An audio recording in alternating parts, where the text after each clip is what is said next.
Hello, this is Kirsteen's Aesthetic Art and Travel, and I'm going to paint a bird of paradise flower and talk you through it.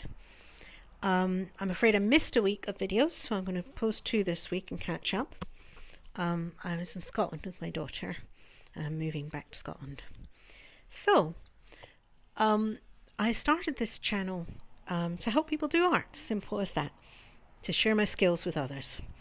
And I, in an earlier video, created a video about the colour wheel and complementary colours and primary colours, secondary colours and harmonious colours. Now, I do recommend you watch that video, but what I'm going to do today is a picture using complementary colours. Complementary colours sounds like it ought to be colours next to each other that are calm together. But actually that's what we call harmonious colours, colours next to each other on the colour wheel that are restful together. Complementary colours means colours opposite each other on the colour wheel, such as orange and blue, red and green, purple and yellow. And if they're more or less opposite each other, when you put them next to each other, like I have in this picture with the orangey yellow and the blue, they make each other bright and zingy. So colours close to each other on the colour wheel, like this orange and this yellow, are calm together. Colours opposite each other on the colour wheel make each other brighter, and these are the ones make each other seem more zingy. And these are the ones that we refer to as complementary colours. And many works of art use complementary colours. Often you see the green landscape with the little flash of red in the foreground, or the purpley looking interior of the room with the yellowish background. If you start looking through famous paintings, you're going to start seeing them everywhere. You won't be able to stop seeing them. And of course Christmas, think red and green. So bird of paradise flower, I'm not going to work with drawing out first. I'm going to work straight with paint. And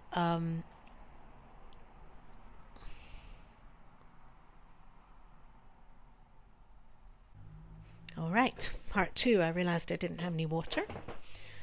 So now I do have some water.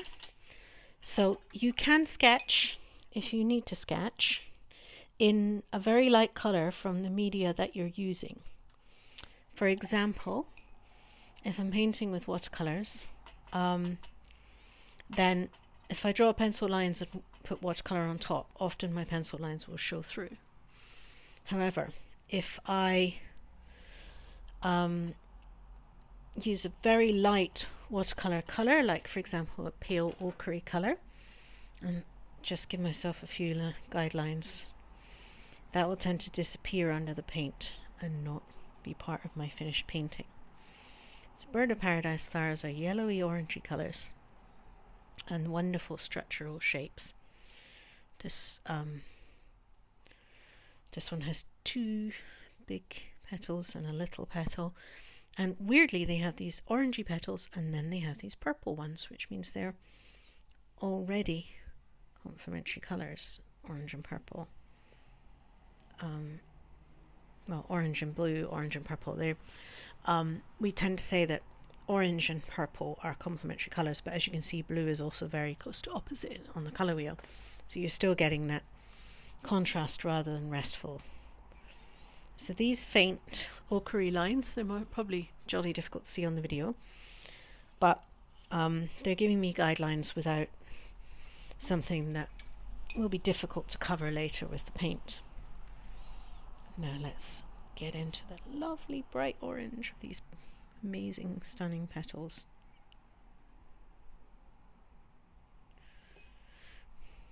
These are professional watercolours, not student quality. So the colour really does travel a long way. Once you put down a little bit, it just keeps on going everywhere, as you can see. But student quality is also very good.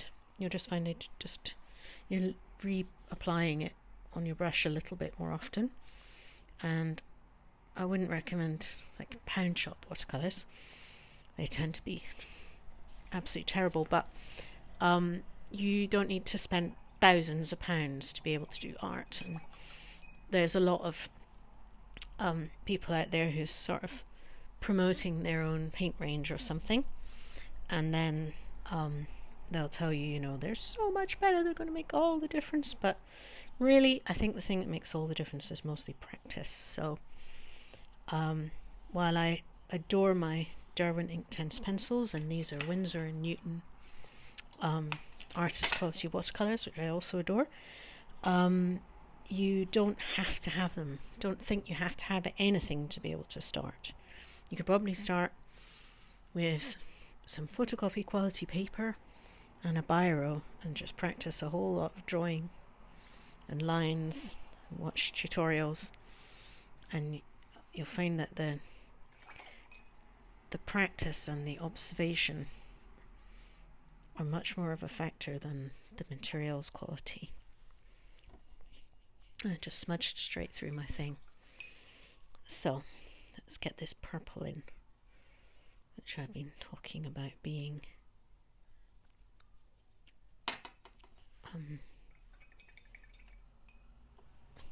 the complementary. Yeah, I can't tell what half these paints are because they're so dark. That's purple. I have to stick them out here before I can tell what they are. Yeah, that's very good purple.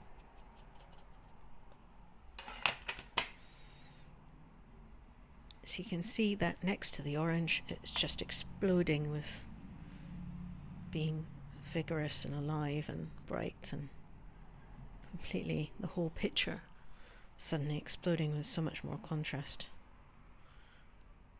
as soon as that purple goes on.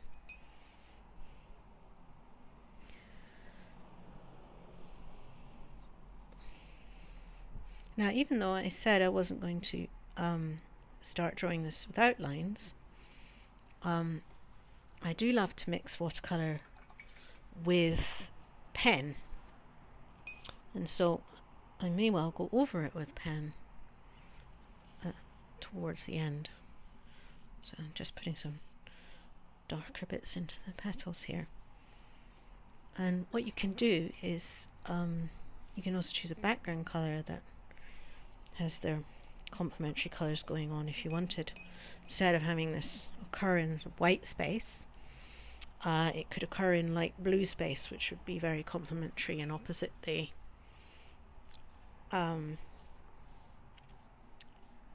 blue, opposite these kind of reddish orangish colors would be blue. So I think I might make this plant occur in a lot of light blue space to again utilize the complementary colors.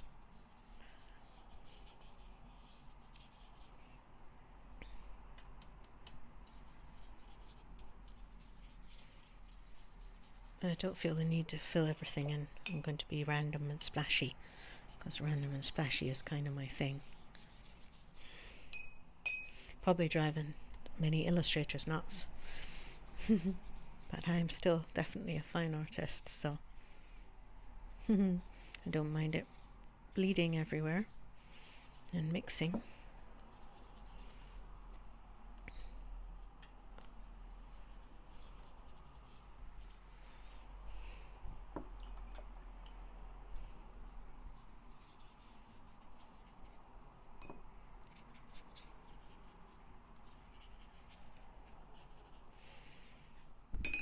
Okay. So I mentioned earlier the Derwent Inktense pencils that I love. Here they are.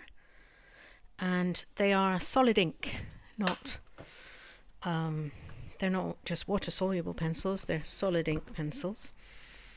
And I love to mix my different wet media together. And the nice thing about pencil is that you can reintroduce a lot of control. So I've gotten super splashy, and now I'm going to get all controlled again and pick out some real observed drawing. What does the shape and colour of this thing look like? I'm looking at not just its outline, but also where does it catch the light, where is it darkest. Although its outline is definitely a factor too. And orange leaves, orange petals, I beg your pardon. Let's pick out some detail in them. So I can take my splashy right back to controlled with these lovely intense, you can see why you call them intense, colours that are really spreading when they hit the water, which is what they do because they are water soluble.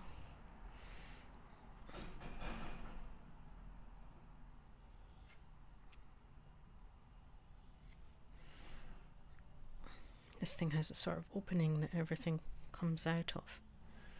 So I'm just picking out a bit here.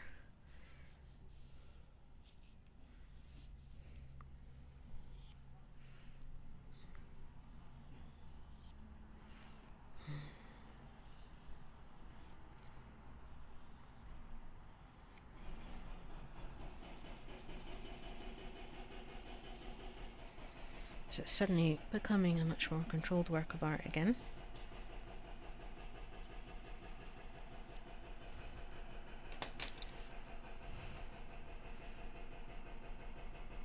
But it is basically all about the purple and orange, which are complementary colours.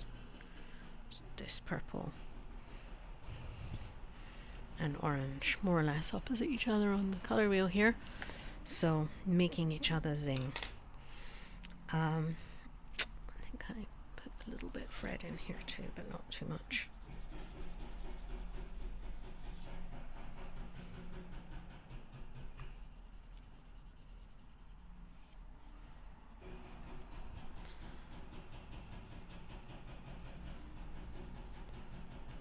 I'm just going to echo that up here on the darkest bit of the petal. It's nice if you introduce a colour to try and echo it somewhere else in the picture. Obviously not completely a hard and fast rule, but it does tend to make the thing feel balanced. Even just a little bit of this purple echoing over here and occurring in the darkest bit of the petal kind of makes that thing less of just a big lump in the middle of nowhere all on its own, just hanging there, if you see what I mean. There's dark areas under here, and I'm going to use the purple to shade it in order to echo this, and I feel that it makes more sort of visual sense when you do that, once you've echoed this colour in some other places. I like that. That's finished. I love the way the watercolour's spreading and creating its own unpredictable little blobs and things. I should have done this on some slightly thicker paper because I've gotten it awful wet and it's a little bit bent.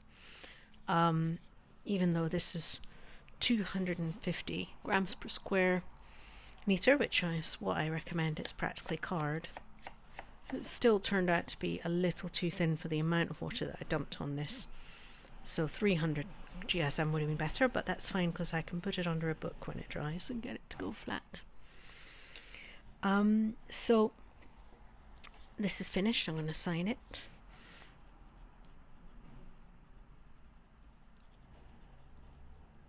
And I often put the date so that I can look back with nostalgia and go, gosh, that's when I used to be in my phase of drawing like that.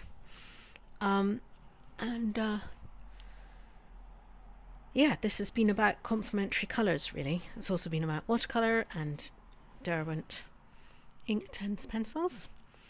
And the watercolours I used were Winsor & Newton Artist Quality travel kit. The only thing I don't like about this travel kit is if you put brushes in there, they just end up sticking to the paint when you get it out, and there's a big mess. So get it by all means, but don't keep brushes in it. And obviously very much about the colour wheel, looking at restful colours being next to each other and complementary colours like orange and blue, or orange and purple.